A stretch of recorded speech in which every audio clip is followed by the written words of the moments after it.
С новым днем, Республика! Телевизионные жаворонки продолжают работать для того, чтобы ваш день начинался только с добрых и свежих новостей. Меня зовут Ларина Сукуева, и я вновь рада приветствовать вас в нашей светлой и уютной студии. На календаре сегодня 8 сентября, вторник, и сегодняшняя дата довольно богата на события.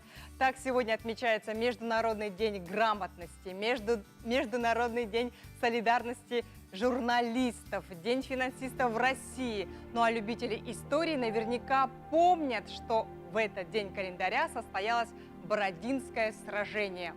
Скажи-ка, дядя, ведь недаром Москва, спаленная пожаром, французу отдана. Ведь были схватки боевые, да говорят еще какие.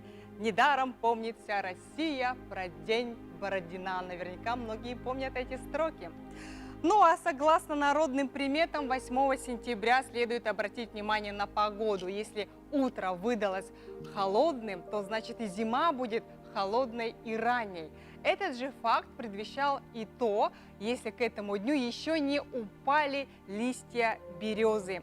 Но всеми этими страшилками Якутию не напугать. У нас каждый год зима холодная и суровая. А какой погода будет именно сегодня, давайте узнаем прямо сейчас.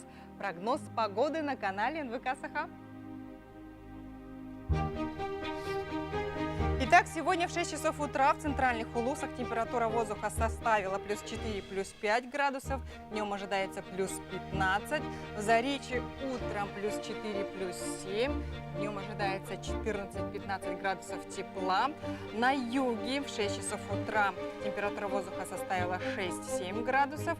Днем ожидается 14-18. В Вилюйской группе Улусов 4-9 градусов тепла. Это утренняя температура, а дневная 13-15. В Нижнеленских Улусах утром плюс 4, плюс 6. Днем плюс 13, плюс 15. На западе 7-10 тепла. Это утренняя температура, а дневная 13-15. В Каламедигирских Улусах в 6 часов утра плюс 5, плюс 8. Днем плюс 6, плюс 11. В Янских плюс 4, плюс 6 утренняя температура, а дневная плюс 7, плюс 9. На северо-западе в 6 часов утра температура воздуха была плюс 3, плюс 8, а днем там ожидается плюс 10, плюс 11. В городе Якутске в 6 часов утра температура воздуха составила 6 градусов тепла, атмосферное давление 759 миллиметров ртутного столба. Ветер северный 3,8 метров в секунду. Днем ожидается 15-17 градусов тепла.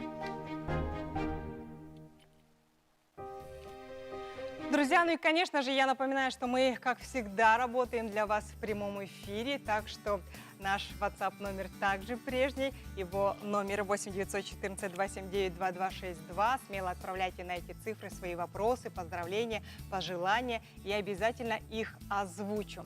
Кстати, о вопросах вы можете их задать нашему первому гостю, руководителю партнерской сети Якутского областного центра Алексею Мочкину, ведь говорить мы будем с ним о таких понятиях, как кредитная история и мошенничество. Очень актуальная тема. Доброе утро, Алексей. Доброе утро. Ну, в первую очередь, я хочу, конечно, вас поздравить с вашим профессиональным праздником, Днем финансиста. Благодарю. И, конечно же, первый вопрос. Вот что такое кредитная история и для чего она вообще нужна? Угу. Ну, во-первых, важно понимать, да, что базы кредитных историй может быть несколько, но самые основные – это НБКИ и Эквифакс. Да? То есть ошибочно считать, что получив негативную кредитную историю в одном банке, да, можно получить кредит тот же самый там, в другом банке. Ну, то есть ошибочно так считать, многие люди так заблуждаются. Да? Вот. Так как база всего лишь несколько, да, одна и две, то есть Equifax и НБКИ, зачастую люди, которые вот считают, что им кредиты не нужны, да, вот им, наверное, в большей, степени не нужно, потому что эти люди, привыкшие к роскоши, можно сказать даже так, да, в будущем, если они планируют там стать какими-нибудь руководителями собственных предприятий, например, да, и для того, чтобы пополнить оборотные средства, да, от организации, они берут займы. Да, большие займы, и когда они уже обращаются в банки, да, в первую очередь смотрят кредитные истории руководителей. Да, вот если у него уже отсутствует кредитная история, либо она у него испорчена, то появляются уже трудности с получением кредита. То есть нужно думать о будущем? О будущем, да. И, конечно же, обычному гражданину, да, нужна будет ипотека в будущем. Конечно, мы там не можем сразу выложить 2-3 миллиона рублей, да, 4, сейчас 5 для того, чтобы купить квартиру. И когда уже вот получается момент, когда уже вот необходимо, да, взять кредит, а его нет в этой кредитной истории. А как вообще сохранить эту свою кредитную историю и можно ли ее где-то посмотреть? Да, сохранить легко, это платить исправно, платить без просрочек, даже 1-2 дня просрочка очень сильно сказывается на кредитной истории. А как вообще создать кредитную историю, да, если как бы нет необходимости даже? Можно взять, в принципе, тот же, например, телефон, да, подойти в магазин, товарный кредит. С первоначальным взносом его легко получить, не имея кредитной истории. Если взять, например, на полгода телефон, выплатить ее исправно, да, уже кредитная история появляется, получается, в базе кредитных историй. Банки уже знают, сколько человеку зарплата, да, у него есть, как он платит, какая у него кредитная дисциплина, как он исправно платит. Вот. И где посмотреть? Да? Вот у нас есть сайты NBKI, equifax.ru и nbki.ru. Да? То есть там любой житель нашей Любой республики житель может может посмотреть, посмотреть. Да? Сейчас банки на самом деле сами тоже предлагают, да, посмотреть кредитную историю за отдельную плату. На самих сайтах Equifax и NBKI можно посмотреть 1 раз в год бесплатно. То есть зарегистрироваться нужно и подтвердить свою учетную запись с учетной записью от госуслуг. Мгм. И 1 раз можно посмотреть всю полную кредитную историю. Кстати, для чего это еще нужно? Для профилактики. Потому что бывает такое, что за вас кто-то взял кредит, да, вашими персональными данными кто-то воспользовался, а вы залезли, как раз увидели, что у вас какая-то там кредитная история То нехорошая есть складывается. плавно мы как раз с вами переходим к теме мошенничества. Да. Расскажите, пожалуйста, самые такие вот, ну, скажем так, популярные схемы у мошенников, вот как они действуют? Вот, если говорить о банковском мошенничестве, да, то зачастую звонки мошенников, якобы представляющиеся, да, они сотрудниками служб безопасности банков, популярных банков, как Сбербанк, Альфа-банк и так далее, да, которые вот сейчас у нас на слуху. Вот, потому что зачастую люди становятся их клиентами, да, и они под видом сотрудников безопасности банка говорят о том, что у них уже совершено какое-то мошенническое действие, ну, в их сторону, да, что какие-то хотят провести операции. Вот. Сейчас они стали еще хитрее. Раньше для того, чтобы человеку понять, что это мошенник, да, они пытаются там получить какие-то персональные данные. Да, они называют имя, отчество, Имя, чуть ли отчество, не да. где вы живете, они даже знают, сколько денег у вас на счету. Вот. А какие советы вы можете дать, чтобы не попасть в их лапы? Если вы усомнились, что вам звонят мошенники, да, лучше все-таки положить трубку, перезвонить уже на горячую линию самого банка, да, и уточнить, звонили или им. Это вот в первую очередь. Сейчас вот насчет хитрых способов, да, они сейчас как делают? Для того, чтобы доказать, что они якобы сотрудники банка, да, действительно, они заходят в личный кабинет, то есть они заходят на страницу, где вот вводится логин, пароль, нажимают «Забыл пароль», вводят номер телефона клиента, тут же им прилетает смс-ка, да, с кодом, то есть человек убеждается, что ну, как бы с официального смс-источника, да, поступило сообщение, и начинает доверять. Да, вот это тоже, кстати, ну, как бы новый хитрый способ. То есть не нужно указывать никому, даже сотрудникам банка, никаких своих личных данных, в том числе вот Через эти телефон. вот пин-коды. Да. Можно общаться, наверное, в чате, да? Либо непосредственно на горячую линию. Да, в чате сейчас в мобильных приложениях есть, существуют чаты, да, через них лучше общаться, лучше самостоятельно звонить, да, то есть поступающие звонки, они всегда подозрительные. Лучше перезвонить и общаться уже через тот номер, на который вы набрали. А я еще слышала, что сотрудники банка сами никогда не звонят. Это так? Нет, сами сотрудники банка Могут звонить, да? могут звонить только для информационных целей. Они никогда не продают банковские продукты через телефон. Ага. Не подписываются договора через телефон. Обычно всегда приглашаются в отделение банка, да, и где вот, ну, проходят эти операции, можно сказать. И по поводу насчет, да. Что ж, огромное спасибо, Алексей, за полезную информацию, за полезные советы. Впредь мы будем бдительны, следить за своей кредитной историей и, надеюсь, никогда не попадем в лапы мошенников. Никогда не сообщайте свои персональные данные даже сотруднику банка. Друзья, между тем мы продолжаем наш эфир, и почти после полугодового перерыва из-за пандемии коронавируса в Якутске возобновил работу Русский театр имени Пушкина. 18 сентября он откроет свой юбилейный 130-й сезон. Сложно ли выходить на сцену после такого перерыва и чем порадует артисты своих зрителей, узнавала наша съемочная группа. Мы планируем у нас сейчас, вот, к сожалению или к счастью, не знаю, но вот терминология такая сейчас есть, то, что мы планируем 18 сентября, если все нормально, если условия будут позволять, мы планируем открыться уже на зрителя и открыть таки 130-й театральный сезон. При открытии будут соблюдены все предписания Роспотребнадзора по санитарно-социальным мероприятиям. А это значит, что будет действовать масочный режим.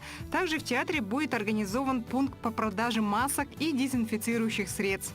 И пока разрешена только 50% наполняемость зала. Говорят, то, что шахматы, да? Но видите, в чем дело? Вот я один пришел, да? А тут команда пришла, компания. Только вот компанию мы рассаживать не можем, так же, как семью рассаживать не можем. Мы их садим одновременно, но через одно кресло от других сидящих. Вот и все, да. Пустая сцена, пустой зрительный зал. Такое театр не видел со дня своего основания. Артистам, которые привыкли быть в центре внимания и в гуще эмоций, этот перерыв дался нелегко. Поэтому новый театральный сезон они встречают с волнением и радостью, а некоторые и с прекрасными новостями. Прекрасная новость – это то, что вручение звания заслуженной артистки Республики Саха-Якутия, вы, наверное, это имеете в виду. Да, это очень будоражащее, волнительное, очень такое значительное событие. Большая ответственность. Открывать сезон русский театр традиционно будет с Пушкина. И 18 сентября зрители увидят трогательную и добрую постановку «Барышня-крестьянка». А малышей труппа порадует новым спектаклем «Путешествие Незнайки». И, кстати, руководство театра подчеркивает, что все билеты, купленные зрителями ранее, действительны. Все спектакли состоятся. Будет довольно-таки интересный и насыщенный сезон. Мало того, у нас планируется приезд довольно-таки известных трупп театра, да, чуть позже. У нас планируются двусторонние гастроли. Еще спешим напомнить, что минувшим летом для русского театра состоялся набор актеров в Театральный институт имени Щукина. Этот набор очень долгожданный, ведь в последний раз он проходил для театра 20 лет назад в школу-студию МХАТ. В результате студентами знаменитой «Щуки» стало 4 якутян. А мы продолжаем наш утренний эфир. Я хочу напомнить, что наш WhatsApp номер прежний 8 914 279 2262. Смело отправляйте свои вопросы, пожелания, поздравления. Вдруг у кого-то из ваших родных и близких сегодня знаменательное событие. Можно же поздравить по телевизору. Ну а пока вы пишете, я хочу представить вам нашего следующего гостя. Это министр по делам молодежи и социальным коммуникациям нашей республики Степан Саргыдаев. Степан Анатольевич, доброе утро. Очень рада вас видеть в нашей студии. Доброе утро, Марина. А скажите, вот мы знаем, что подведены итоги и определены победители первого конкурса грантов главы нашей республики. Расскажите, как проходил процесс проведения этого конкурса? Доброе утро, дорогие телезрители. Спасибо за вопрос. До 28-го подведены итоги специального конкурса Фонда президентских грантов, который был направлен на борьбу с новой коронавирусной инфекцией, который стартовал 16 июня. Всего по России было подано более 3000 заявок, инициатив, да? И победителями после независимой экспертизы было, победителями стали 900 инициатив. Ну, из нашей республики подано 56 заявок из 16 муниципальных районов. И очень отрадно, что наши арктические районы тоже очень активные. Было подано 3 очень хороших актуальных инициатив. Это с Булунского, Жиганского и Верхоянских районов. В целом конкурс по 3 направлениям было. Первое – это социальное обслуживание, социальная поддержка и защита жителей. Да? Второе – это охрана здоровья, пропаганда здоровья образа жизни. И третье – поддержка семьи, отцовства, материнства и детства. Из нашей республики победителями стали 7 проектов. на общую сумму более 14 миллионов рублей. Вот вы сказали из нашей республики. То есть получается, что участвовали не только, да, якутяне, но и другие регионы страны. Все 85 субъектов Российской Федерации, все участвовали. Было, вот, как говорил, было подано более 3,5. Ага. Да. А вообще кто оценивал работу вот, соискателей? Ну, 250 независимых экспертов, которых мы сегодня не знаем, кто оценивает. Не знаете? Да, не знаем. Но там я читала, что были выставлены, ну, то есть бально-рейтинговая система была. Да. То есть и по подсчетам. Ну, самое хорошее, что мы через фонд президентских грантов смотрим, как продвигаются наши проекты. Все открыто, все прозрачно, но знаем балл только в конце. И хочу отметить, что после завершения этих конкурсов мы по Дальнему Востоку стали третьими. Это очень хороший результат. И я хочу отметить, что наши общественные организации успешно участвовали в специальном конкурсе Фонда президентских грантов. А какой можно сделать вывод? Вот какие проекты, какие направления наиболее востребованы общественностью в Якутии? Вот вы упомянули и социально значимые, и здоровье. Ну, я напомнил, это 3 направления конкретно вот по специальному конкурсу. А так, по фонду президентских грантов в конкурсе есть 16 направлений. Это по экологии, по спорту, по культуре, насчет образования. Ну, все направления они стараются охватить. А может быть, какой-то проект вам лично запомнился? Ну, я по специальному конкурсу не хочу кого-то выделить. Да? Все 56 проектов были очень хорошие, актуальные. И очень отрадно, что сегодня наши общественные организации не остались в стороне, полностью поддерживают республику, да, вот в таком сложном ситуации по борьбе новой коронавирусной инфекции. Вот я поэтому не хочу, конечно, все проекты очень хорошие, вот, и очень сегодня отрадно участвует не только город Якутск, да, а наши муниципальные районы, да, в том числе и да, север. да, и в том числе север, вот. Статинского района, вот, и как выделил арктические наши районы, Верхоянские, Жиганские, Булунские районы участвуют. Да. Что ж, огромное спасибо, Степан Анатольевич, за интересную беседу. Я желаю вам хорошего дня и отличного настроения. Дорогие друзья, я хочу напомнить, что мы работаем для вас в прямом эфире. Наш WhatsApp номер прежний 8 914 279 2262. Смело отправляйте на этот номер свои поздравления, пожелания, вопросы нашим гостям. Через несколько мгновений у нас на связи появится Владислав Левочкин, первый заместитель министра культуры и духовного развития нашей республики. Он расскажет, когда же, наконец, откроются театры и, главное, кинотеатры. Я думаю, что многие киноманы ждут открытия именно кинотеатров. Мы вернемся к вам через несколько мгновений.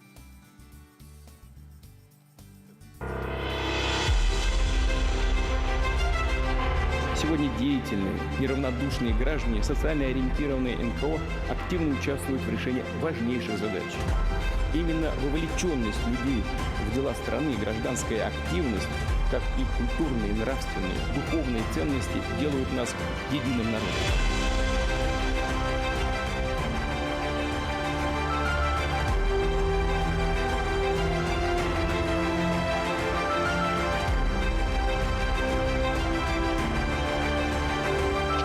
Проекты, зачем они нужны? Это то, что потом поможет людям. Это будут проекты в сфере образования, здравоохранения, культуры, в сфере экологии. То есть все это потом будет уже реализовываться в районах республики. И мы надеемся, что таких проектов будет, конечно, больше.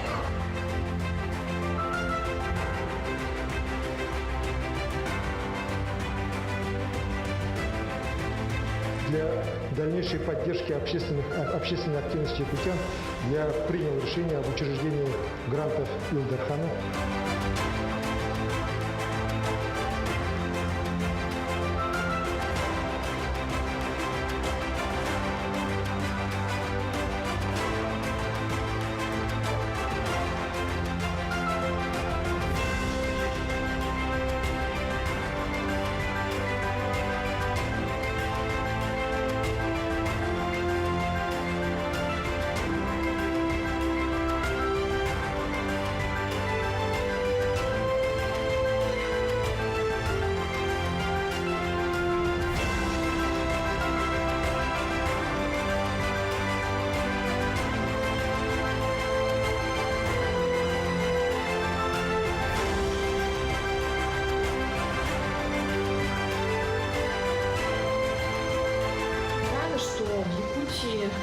Проводился конкурс свой, региональный, но очень похожий на конкурс Фонда президентских грантов.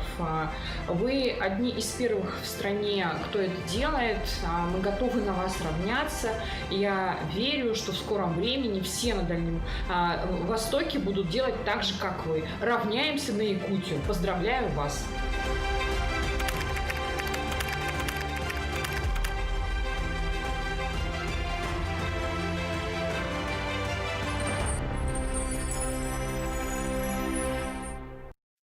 И продолжая тему культуры, мы пригласили к беседе первого заместителя культуры и духовного развития Владислава Левочкина. Доброе утро, Владислав Валерьевич. Доброе утро. Итак, как мы уже сказали, что театры республики наконец возобновили работу. Скажите, как они будут работать, в каком режиме? Действительно, мы сейчас отрабатываем решение с оперативным штабом республики о том, чтобы открыть деятельность со зрителями, с приемом посетителей с 15 сентября.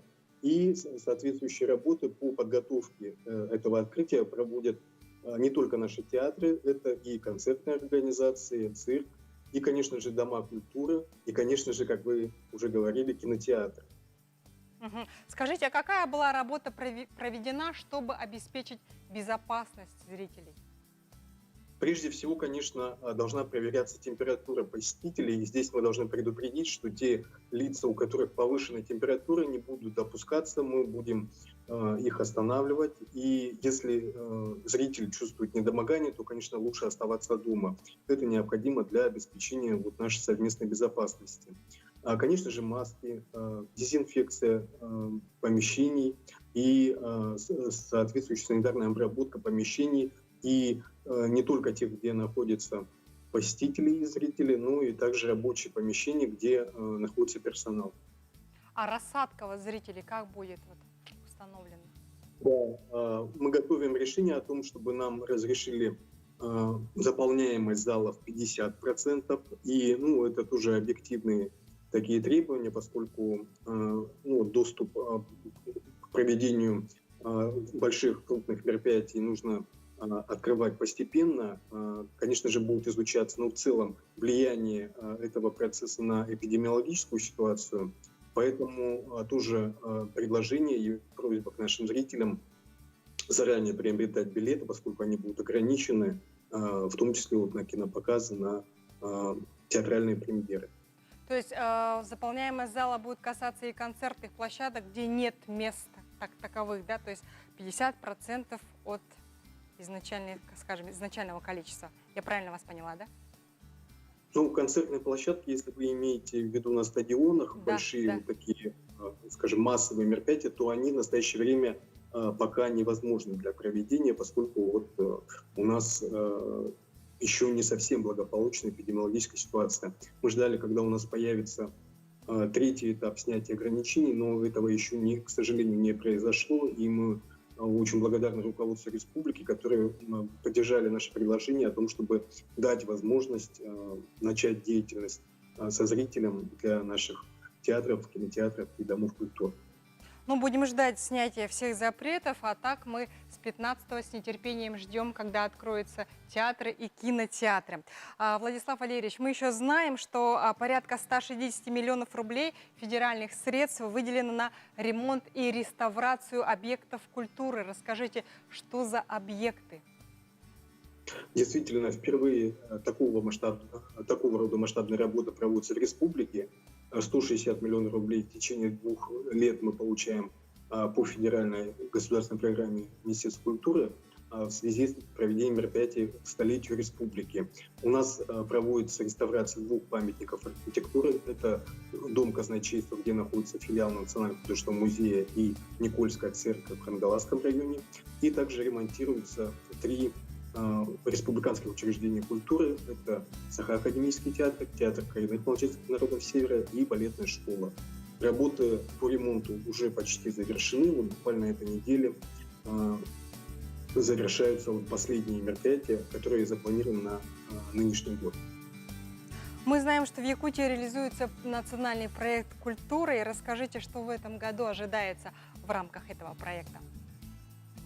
В прошлом году у нас национальный проект прошел под знаком детских школ искусств. В этом году у нас получилось так, что для нашего региона он больше связан с библиотечным делом. У нас открывается 10 модельных библиотек, причем 5 из них по федеральной программе, 5 по республиканской.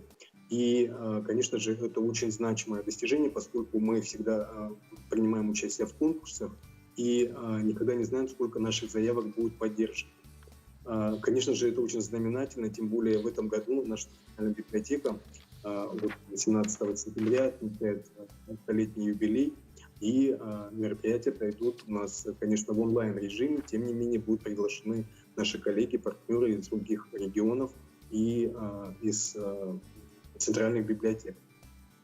Что ж, огромное спасибо, Владислав Валерьевич, за интересную беседу. Я желаю вам отличного настроения и хорошего дня. Дорогие друзья, я напоминаю, что для вас мы всегда работаем только в прямом эфире. Наш WhatsApp номер 8 914 279 2262. И мы рады, что вы про нас не забываете, отправляете сообщения. Так, абонент с последними цифрами 4579 поздравляет всех с Днем финансиста. Мы присоединяемся к этим поздравлениям. Так, абонент с последними цифрами 0390. Ага, приветствует меня, Ларина, как хорошо, что вы приехали. Очень приятно, я тоже рада, что я вновь нахожусь в этой студии. Ну, а между тем, хочу напомнить, что сегодня на календаре 8 сентября, вторник, и в этот день, согласно народным приметам, было принято наблюдать за утренней погодой. Если утро выдалось холодной, значит и зима тоже будет холодной и ранней. Также это же предвещало и тот факт, что если к этому дню еще не опали листья березы, значит зима опять же будет холодная. Ну, как я уже говорила, что всеми этими погодными страшилками нашу Якутию не напугать. Каждый год у нас холодно и сурово. А какой погода будет сегодня, давайте узнаем прямо сейчас. В городе Якутске в 6 часов утра температура воздуха составила 6 градусов, ветер северный 3,8 метров в секунду, и днем ожидается 15-17 градусов тепла солнечно. На этом я с вами прощаюсь, уходим на короткую рекламную паузу, а после которой в этой студии появятся мои коллеги Карина Семенова и Борислав Степанов. Встречайте их!